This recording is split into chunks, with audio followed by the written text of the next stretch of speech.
श्री गणेशा नमो नमः। Unit 4 UGC net Hindi साहित्य वैचारिक पृष्ठभूमि। भारतेंदु और हिंदी नवजागरण। हिंदी साहित्य के इतिहासकार तथा अनेक समालोचकों ने 1850 ईसा से 1900 ईसा तक के काल को भारतेंदु युग के नाम से अभिव्यक्त किया। भारतेंदु का व्यक्तित्व प्रभावशाली था। वे संस्थापक, संपादक और संगठनकर्ता थे। वे साहित्यकारों के नेता, समाज को दिशा देने वाले सुधारवादी विचारक थे। अतः इस युग को भारतेंदु युग की संज्ञा देना उचित है। लक्ष्मी सागर के अनुसार प्राचीन से नवीन के संक्रमण काल में भारतेंदु हरिश्चंद्र भारतवासियों को नवोदित आकांक्षाओं और राष्ट्रीयता के प्रतीक थे। वे भारतीय नवोत्थान के अग्रदूत थे। हिंदी जाति नवोत्थान की प्रेरणा भारतेंदु को बांग्ला आदि का साहित्य पढ़कर मिली थी। भारत की अन्य भाषाओं में जाति नवचेतना के अंकुर दिखाई देने लगे थे। सन 1870 ईसा में लेवी प्राण लेवी नामक अपने निबंध में भारतेंदु ने लिखा था, हाय पश्चिमोत्तर देशवासी, कब कायरपन छोड़ेंगे और कब इनकी उन्नति होगी और इनको परमेश्वर या सभ्यता देगा जो हिंदुस्तान के और खंडवासियों ने पाई है। ठीक है। भारतेंदु के उक्त कथन से हिंदी भाषी जाति के पिछड़ेपन का पता चलता है। जाति स्वत्व की पहचान और उसकी सम्मान रक्षा के बोध से प्रेरित भारतेंदु का नवजागरणवादी आंदोलन यह बतलाता है कि वह जाति नवचेतना के उद्घोषक थे। खड़ी बोली भाषा के माध्यम से साहित्य को मध्यकालीन पौराणिक परिवेश से बाहर निकालकर उसे आधुनिक रूप प्रदान करने का प्रयत्न ही उन्हें युगांतकारी साहित्यकार के रूप में प्रतिष्ठित करता है। तत्कालीन हिंदी भाषी समाज को भाव, विचार और भाषा तीनों की दृष्टियों से उन्होंने जिस दिशा में अग्रसर किया, उसी दिशा में हिंदी भाषी जनता ने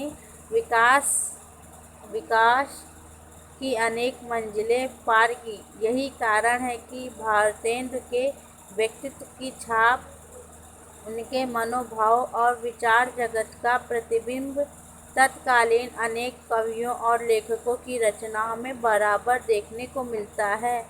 भारतेंदु युग के प्रमुख लेखकों और कवियों का भी हिंदी नवजागरण में महत्वपूर्ण योगदान रहा। उनमें प्रमुख है लाला श्रीनिवास दास, बालकृष्ण भट्ट, प्रताप नारायण मिश्र, राधा कृष्ण दास, बद्री नारायण चौधरी, प्रेमधन, तोताराम वर्मा, किशोरीलाल गोस्वामी, देवकी नंदन खत्री आदि। इनके अतिरिक्त राधाचरण गोस्वामी, गदाधर सिंह, लज्जाराम शर्मा, सिद्धाराम फुलेरी, स्वामी दयानंद, काशीनाथ कार्तिक प्रसाद खत्री आदि भी उल्लेखनीय हैं। इस युग में हिंदी भाषी क्षेत्रों की सभी बोलियों के बीच खड़ी बोली जाति भाषा के रूप में प्रतिष्ठित हुई। अतः हिंदी के प्रचार प्रसार और उसे समुचित स्थान दिलाने के संघर्ष में यह एक नए प्रकार के आंदोलन के रूप में सामने आया। भारतेंदु ने ही सबसे पहले कहा, निज भाषा उन्नत है सब उन्नत को मूल, बिन जिन भाषा ज्ञान के मिटत नहीं को सूल। मातृभाषा और जाति भाषा के प्रति गहरे लगाव की ऐसी भावना इतनी प्रखरता से पहली बार मुखरित हुई। यही जाति उत्थान का प्रथम लक्षण बनकर इस प्रकट हुआ। भारतेंदु का मूल्यांकन सही में राष्ट्रीयता के व्यापक आधार पर किया जाना चाहिए। स्वदेशी की भावना, जाति नवोत्थान की व्याकुलता, भाषा और साहित्य की उन्नति तो उसके अंग मात्र हैं।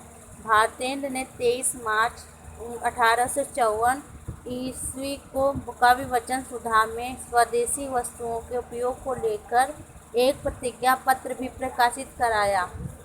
महात्मा गांधी के नेतृत्व में जो स्वदेशी आंदोलन चला वह अपने प्रारंभिक रूप में भारतेंदु के नेतृत्व में आरंभ हो चुका था। हिंदी को स्तरीय स्वरूप देने की जो प्रक्रिया तत्कालीन भारतेंदु युगीन साहित्य में चल रही थी, उसमें हिंदी क्षेत्रों की विभिन्न बोलियों के शब्द भंडार और हिंदी की जाति सांस्कृतिक निधियों से बहुत कुछ ग्रहण करने का रुझान स्पष्ट था। हिंदी उर्दू भाषियों के जातीयता के विकास को ध्यान में रखकर भारतेंदु युग के अधिकांश लेखकों ने चंद प्रचलित अरबी फारसी के शब्दों का ना तो बहिष्कार किया और ना ही उर्दू में पढ़ना लिखना ही बंद किया। भारतेंदु युग के सभी लेखक हिंदी नाटक रंगमंच के विकास से अनेक प्रकार से जुड़े हुए थे। यहाँ तक कि प्रहसन के द्वारा धार्मिक आडंबरों, नौकरशाहों, ब्रिटिश भक्तों, सामंतों और अंग्रेजों पर व्यंग्य कसे गए।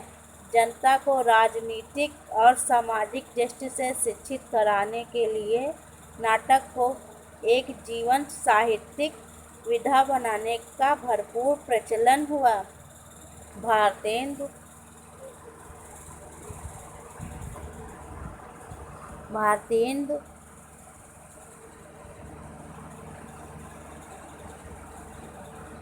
भारतेंदुकालीन हिंदी नवजागरण के मूल तत्व निम्नलिखित हैं।